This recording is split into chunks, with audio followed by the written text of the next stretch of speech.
Imagining that our heartbeat is in rhythm with the earth.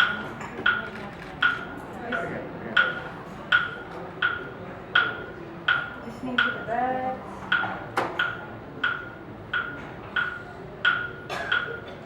Feeling the breeze. Feeling the country beneath you as you sit. Still, quiet. Can't hear. It's not about hearing, it's about feeling. It just speaks through the microphone.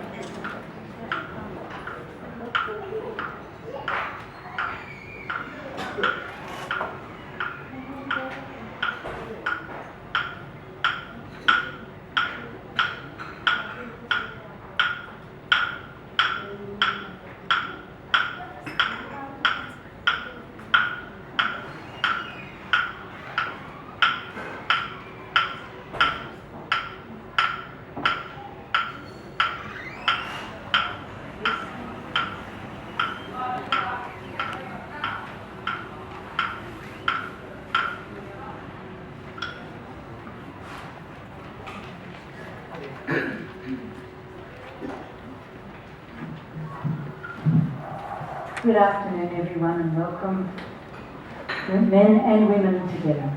My name is Heather Abramson. That's the translation that I'm going to give you today. I'm going to sing just the first two lines in Hebrew and then read the prayer in English. Eishet chayil yimsa v'rachok nifnim michra v'tach bo lefa'ala v'shavla lo yechsar. A woman of principle, what is she worth? Her price is far above rubies. The heart of her husband trusts in her, and he shall have no lack of gain. She does him good and not evil all the days of her life. She seeks wool and flax and works willingly with her hands. She's like the merchant ships. She brings her food from afar. She rises also while it is yet night and sets forth provisions for her household. She considers a field and buys it. With the fruit of her hands she plants a vineyard. She girds her loins with strength and makes her arms strong. She perceives that her earnings are good. The lamp goes out not by night. She puts her hands to the distaff and the spindle. She stretches out her hand to the poor, yea, she puts out her hands to the needy. She is not afraid of the snow for her household, for her household are clothed in scarlet. She makes for herself coverings of tapestry, her clothing is fine linen and purple. Her husband is known in the gates when he sits amongst the elders of the land. She makes linen garments and sells them and delivers girdles to the merchants. Strength and majesty are her clothing, and she laughs. From the Holy Quran. It's in Arabic and then I would translate it in English. Ya ayyuhan nasu inna khalaqnakum min zakarin wa untha wa ja'alnakum shu'ayban wa qaba'ila lita'arafu wa inna akramakum indallahi atqakum innallaha alimun khabir. That means, O mankind, we have created you male and female and appointed you races and tribes, that you may know one another. Surely the noblest among you in the sight of God is the most God-fearing of you. This is from chapter 59, verse 13 of the Quran. And further, women in Quran is recognized as a full and equal partner of man in the procreation of humankind. He is the father, she is the mother, and both are essential for life. Her role is not less vital than his. By this partnership, she has an equal share in every aspect. She is entitled to equal rights. She undertakes equal responsibility, and in her there are as many qualities and as much humanity as there are in her partner. To this equal partnership in the reproduction of human mankind, as I have recited the verses, she is equal to man in pursuit of knowledge and education. When Islam enjoys the seeking of knowledge among Muslims, it makes no distinction between men and women. Although this declaration was very clear and was implemented by Muslims throughout history. She is entitled to freedom of expression as much as man is. Her sound opinions are taken into consideration and cannot be disregarded just because she happens to belong to the female sex. It is important in the Quran and history that women not only express their opinions freely, but also argued and participated in serious discussions with the Prophet himself as well as the other Muslim leaders. Besides, there were occasions when Muslim women expressed their views on legislative matters of the public and also stood in opposition to the caliphs or the leaders who, when accepted the sound arguments of these women, there are specific examples given throughout the book. Historical records show that women participated in public life with the early Muslims, especially in the times of emergencies. Women used to accompany the Muslim armies engaged in battles to nurse the wounded, prepare supplies, serve the warriors, and so on. They are not shut behind the bars or considered worthless creatures and deprived of souls. Thank you.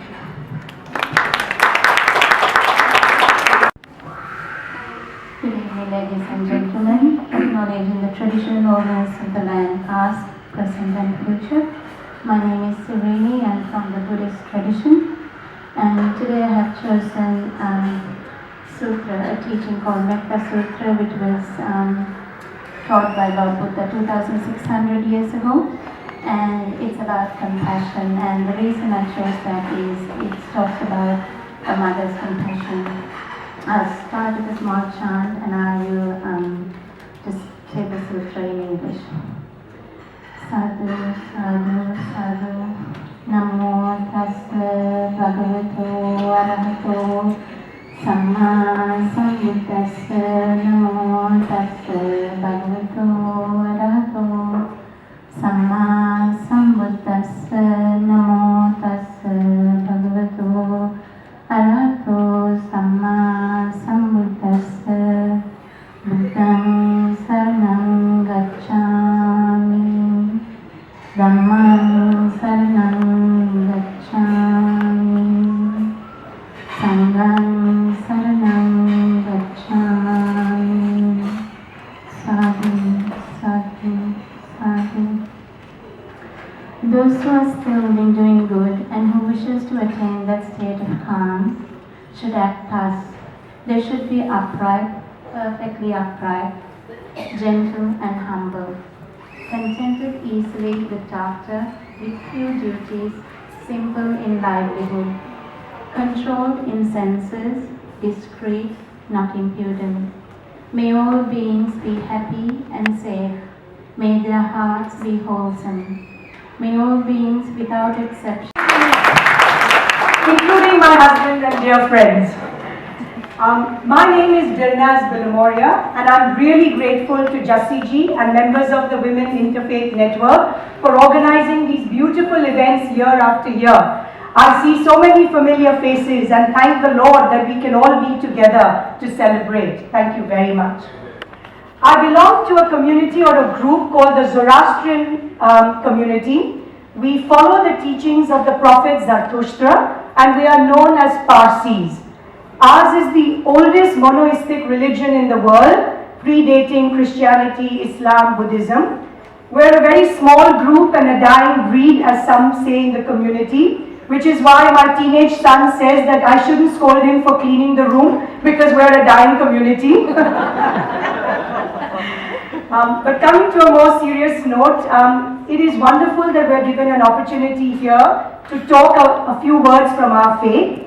Before I speak a few words from my faith, I would like to say that my colleague Pam, raise your hand, and I also belong to the White Horse Interfaith Network, which is a group of people in the White Horse community that celebrates diversity.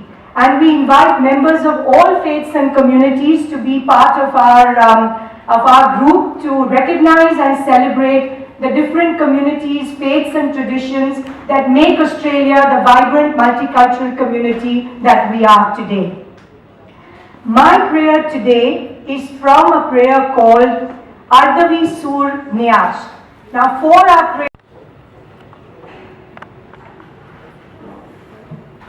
and our prayer, basically, we worship the fire in the Parsi or Zoroastrian community, which is in some ways traditionally the male entity. But as part of our prayers, we also pray to the water. And the water is known as the mother of our religion. So this prayer, which is the Ardhavi Sur Nyash, which is also known as the Banu Sur Nyash, celebrates women in many ways. And when we pray to Mother Water, in this case, we ask her to keep all of us safe